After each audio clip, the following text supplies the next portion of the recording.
আসসালামু আলাইকুম। স্টাডি গ্রুপের পক্ষ থেকে সবাইকে স্বাগত জানাচ্ছি।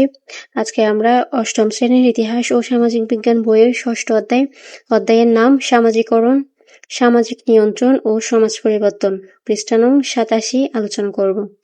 তাহলে চলো আমরা মূল বইয়ের 87 পৃষ্ঠায় চলে যাই।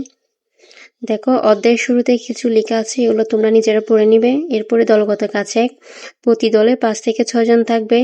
দলে আলোচনা করে আমরা আমাদের সমাজের কয়েকটি প্রচলিত রীতিনীতি ও মূল্যবোধ নির্ণয় করে একটি তালিকা তৈরি করি।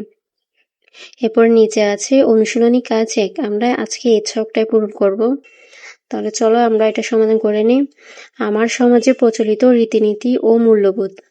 সমাজের প্রচলিত রীতিনীতি: 1, পরীক্ষায় ভালো ফলাফল করলে মিষ্টি বিতরণ করা। 2, বড়দের সালাম দেওয়া, শ্রদ্ধা করা। 3, কাউকে কোনো জিনিস দেওয়ার সময় ডান হাতে দেওয়া। 4, বিয়েতে মেহেদি হলুদ সন্ধ্যার আয়োজন করা। 5, বিয়ের অনুষ্ঠানে গেলে উপহার নিয়ে যাওয়া। 6, আত্মীয়স্বজনের বাড়িতে গেলে খালি হাতে না যাওয়া। এরপরে আমরা মূল্যবোধগুলো দেখে নিব। 1, উত্তম আচরণ করা। 2, সৌজন্যবোধ, সততা, ন্যায়নিষ্ঠা। 3, মানুষের সুখ দুঃখের প্রতি লক্ষ্য রাখা। 4, কারো কোনো প্রকার ক্ষতি না করা। 5, পরোপকার, ভালো মন্দ বাছবিচার। 6, নিজের এবং অপরের অধিকারের প্রতি সচেতন থাকা। 7, বিশ্বস্ত, ক্ষমাপরায়ণতা এবং সহানুভূতিশীল হওয়া।